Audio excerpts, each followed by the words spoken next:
Greeting, family at the pod. Pause back to the podcast.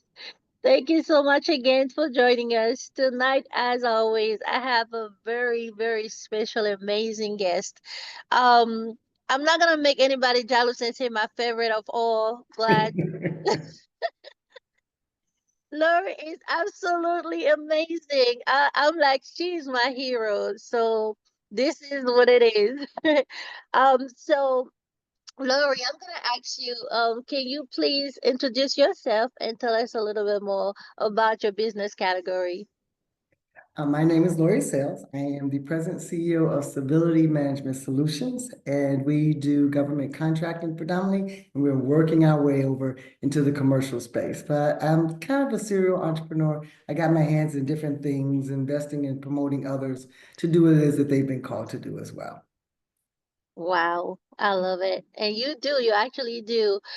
So can you please share with us the process toward like the inceptions of your business, and the motivation behind it?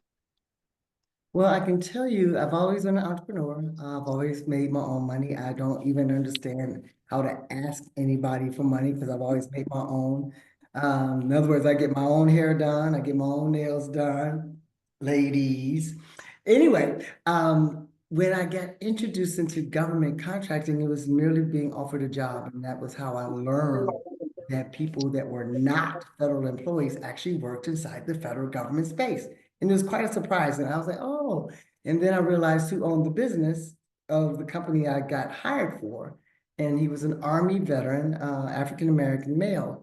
I'm like, And then I got another job, amazingly, in the same thing, doing government contracting. And now this was a woman that's HubZone, 8A, and I'm thinking, this is the wealth transfer. So I now took my entrepreneurial spirit and applied it to learning the process of becoming a government contractor myself. And now 12 years later, we're still in business. Yeah, I love it. And you are my inspiration. Oh, thank you. Thank you. And please let me be, because, all you really need is an entrepreneurial spirit, because the rest of it is just a learned practice, right? You got to learn whatever it is you want to do or love to do. And it's easy when you have an interest in it, right? You sit down and you get taught on what you need to learn, and then you make it happen. But it's a Yes. journey. It really is a journey with government contracting. Like I always want to say, like people always can say, it's a marathon, it's not a sprint, so be in it for the long haul and enjoy the journey. I love that you say that. So, because like you say, as a business owner, like we have to be realistic. This is a marathon. It's not like oh, I'm just gonna have a business and all of a sudden I become a millionaire and I can do what I want to do. So it's like a great marathon. So, That's correct. can you please share with us like the challenges that was a part of your marathon package as a government contractor? Like, if you could just please enlighten us a little bit more on the reality of those challenges that we may encounter. Even though at this point, after having two jobs in the government contracting space, the second one specifically, who by the way is a teaming partner of Civility Management Solutions. So it's such a joy to come back together and work with her. But when I was working for her, I got a chance to meet a lot of different stakeholders inside the federal government, because I managed about 111 employees of hers at about 17 million in revenue. But yet at the same time, when I began to establish my company, people that knew me to be great at being me, Laurie delivers, Laurie says what she's gonna do, and she does it. She answers the phone, she responds to my emails, all these responsible things. But my company did not have any past performance, are the two words that they use in government contracting. And so for 4.5 years, I basically beat the pavement, shaking hands, hee hee ha ha, hugging babies kind of thing, getting myself known. And finally, I got a revelation of people inquiring, are you 8A yet?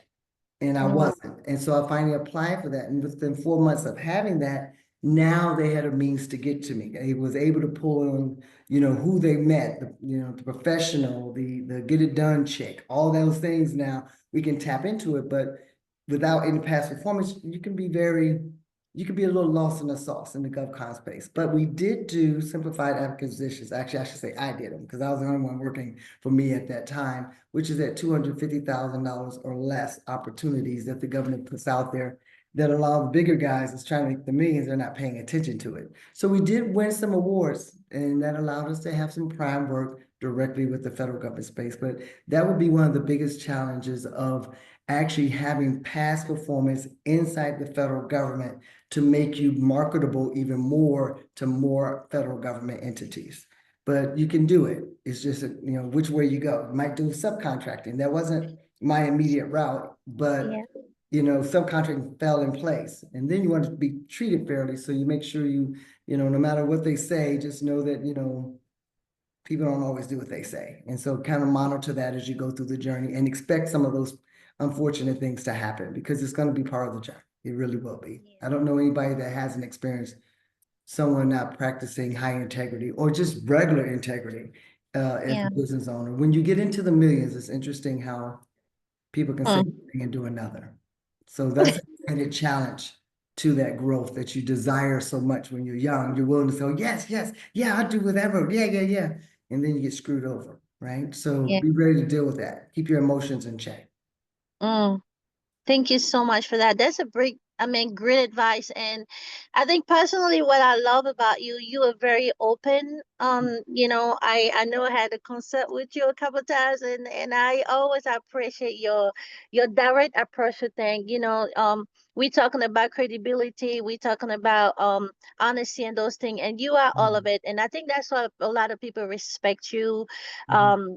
respect what you have accomplished, but actually respect you as a person because like Mhm. you say, as we get to those highest number that we are targeting, we get like the worst people when it comes to accountability or honesty, and then you get scammed by the rich. And it's hard to believe because people think, oh no, they already make a lot of money, they're doing good, but they actually greedy and greedier. So it's good for us to keep an eye on that because people Yes. thinks that, oh, when I get there I'm done, I made it. That's when you have to, I guess, from what you say, you have to be the most careful and Mhm. more aware of who Mhm. you're dealing with and how you introduce yourself to people and expose yourself to people. So yeah, that's a And big be ready to advice. be tough about it when it does happen because, until money shows up, you may not see that other person.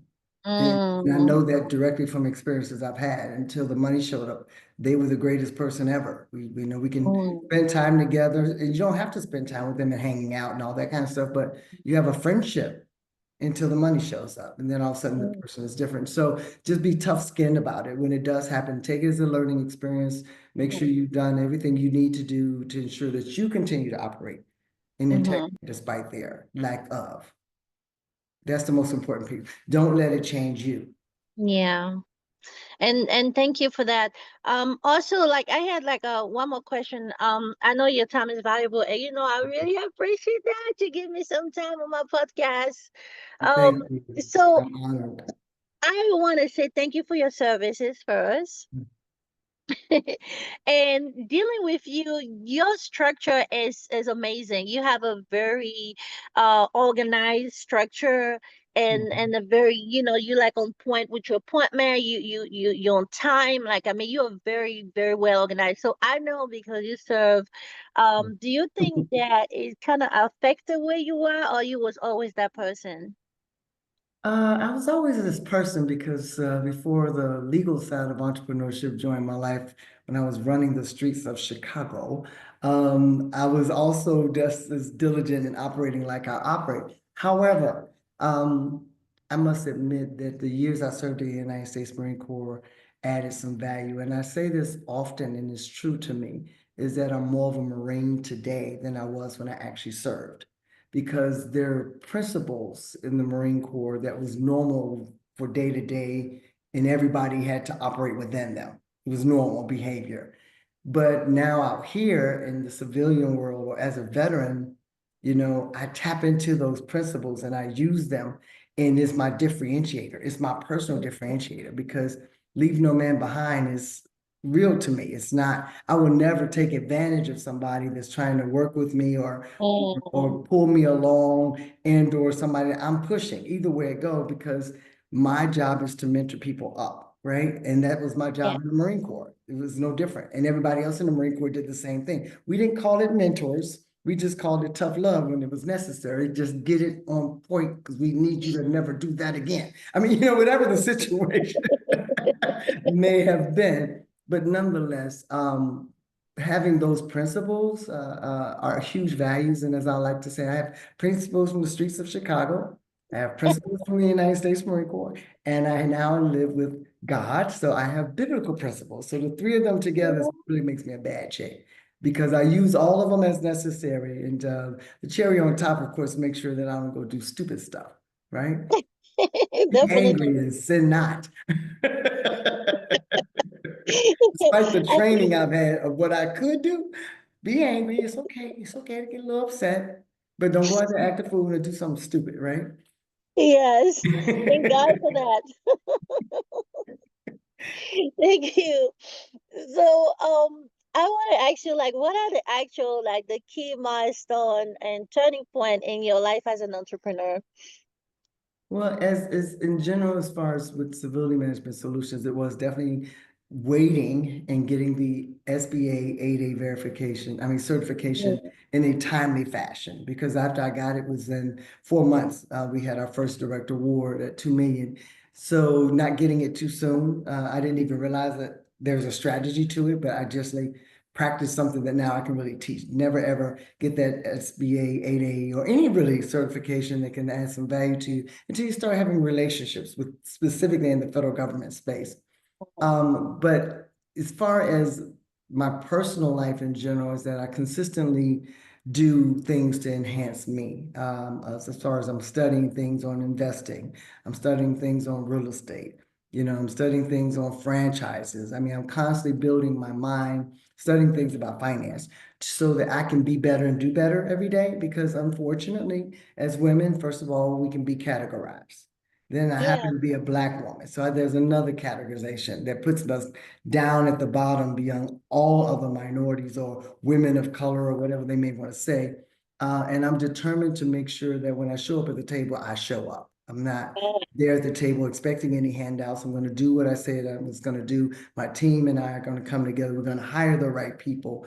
So all of those are aspects of, in the end, of being able to make sure that I represent not just me, but I represent anybody that look like me, that we are great small businesses and small business owners that should be taking a chance on and given the opportunity because we really can do great things. Yeah.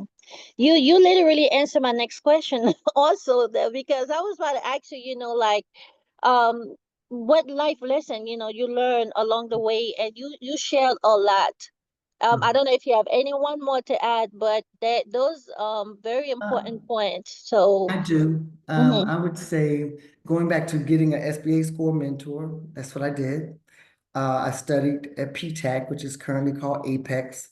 mm, Then, of course, SBA SCORE it has other trainings that they introduce you to, the Women's Business Center, the Veterans Business. I mean, all of these resources, and as well as what you may have locally, like small business development centers. You want to tap into all of those so that you maintain some training, constantly getting trained in the field of whatever you're doing. And one of mm, my SBA, not one, my SBA mentor that I had initially, then I ended up with two later until one retired. And I'm still connected to my SBA mentor. I now always will be, no matter what level of growth I have, because you can still talk to them about your current state and what you're dealing with. yeah, And he told me, he said, before you need an accountant, an attorney, make sure you find one. And the only add-on I have to that would be based on your field. If you're doing government contracting, make sure they're familiar with government contracting because there is differences. If you're doing a franchise, if you're doing real estate, whatever it is, try to find someone that knows your specialty, your industry that you're entering. mm, Because I learned that a little bit of the hard way with both my CPA as well as my attorneys. Not that they totally failed me. It's just that things would have been a little bit easier and I would not have had to correct some things, especially with your growth, right? The mm, way you start off, with one, $100,000, and now I made it to 2 million. Now I'm approaching 10. Those are Mm, different numbers. my So favorite numbers. yes, and you get different kinds of contracts, specifically in government Hmm. contracting. So you want somebody that knows all those different type of platforms, so that when you reach those levels, they can flow with you. Yeah. And so Thank you start that so much. early. Yeah. Yeah, I like that. So I know you have to go. I'm just got one more question for you. Yes, ma'am. And and it's also one of the, I guess, one of the question I ask you for myself personally, because everybody want to be a government contractor. Mm. Everybody thinks this is the solution for all my struggle in life and my latest ambition. So what advice you have for somebody that want to do? How can they figure um what would be like the best, I guess, course of action when you want to, become a government contractor? Is it you have to do something that you are familiar with? Is it any kind of um side of the government contracting that you could just start with it? Or what's your advice is just to have a new entrepreneur to that would like to contract with the government? How they start, how they what would be the best bet? I kind of laid them out, but let's put them in numbers. First, get yourself a mentor with SBA. Let them know what you're doing so they can give you a government contracting mentor that knows that space. Make sure you attach yourself to PTAC and all these things you can Google. Procurement Technical Assistance Center now is called Apex, but you put in Apex. your zip code and it tells you where the closest one is to you. Mhm. That they don't teach about franchises and opening up a beauty salon or any of those real estate. They are only discussing government contracting. So you are in a room filled with other people that are like-minded like you. Now you got potential teaming partners and relationships, business relationships that you can have, people that can mentor you that's outside of the program that's already successful. So those are the first two things. And then those simplified acquisitions you definitely want to look at, because again, it's the small money. Like my first contract was program management, which was basically finding health fitness centers for Army recruiters to be able to go to, because they still needed to meet all the quals of wearing the uniform. They still needed to work out. They still needed to be able to meet the mile runs or whatever that was necessary. And so if you're in the city and you're not near a base, you may not work out. So that was one of my very first contracts. And so that was easy. I like to work out. I go to the gym. So I got that contract and was finding locations for these people to work out in Omaha and South Dakota and Utah, throughout the country. But Civility at least now had a contract that they could invoice to the federal government and get paid. How nominal it was the beginning of things. And in building relationships, be your genuine self. Everybody's not Mhm. gonna like you. I'm a little rough around the edges. I served in the Marine Corps from the streets of Chicago. It is what it is. However, Yeah. like I said, the Bible's kind of helped soften some things and leveled the sister out quite a bit, quite a bit. But nonetheless, because you never want to show up as a mad black woman. Let's be clear about that, ladies. Right? We're not trying to do that, because that's a turn off automatically. And all you're doing is expressing yourself, because you're not going to put up nobody's jump. But you got to still learn how to manage that. But Mm-hmm. in the end, it's about pulling all those skills that you have about who you are and your entrepreneurial journey, your everything you've experienced, and bringing them to the forefront, fine tuning them, making them better, and then making sure you get yourself trained. Make sure you get good, solid relationships, meaning you show up as your genuine self, they show up as their genuine self. If it doesn't work out, it's okay. Move on, because guess what? It's our next in line, just like it is with dating. You know what they say about Yeah. missing buses? Somebody else at the bus stop waiting. I'm just saying. The same in business. So apply those Yeah. principles that of how you've lived your life, and be your best self. Yeah. Don't let anybody try to tell you what you cannot do.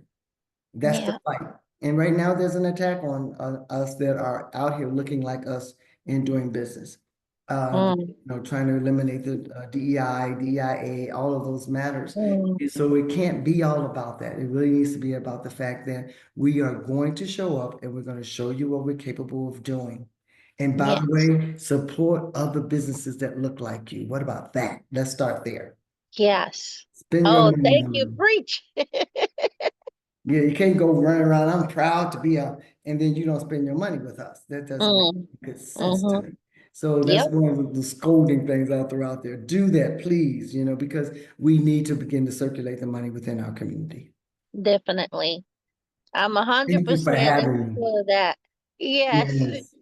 Thank you so much. And one last thing I want to say, like I so admire you because no matter what you've been through, what you encounter, you see it's just this very positive and so humble and so respectful and so real person. Like you, I don't want to say too much because like you would think I'm in love with you. I just love you. You are just Oh, amazing. and big hug back to you. Thank you so much. I received. I'm just trying to be Yeah. the light.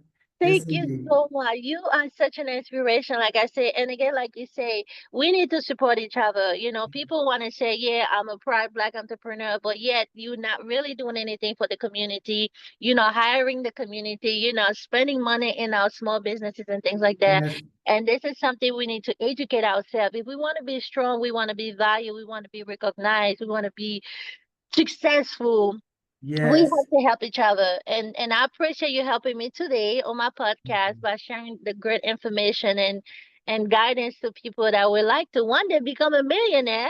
That's right. And Come on with it. Get in let's the meet at game. the top.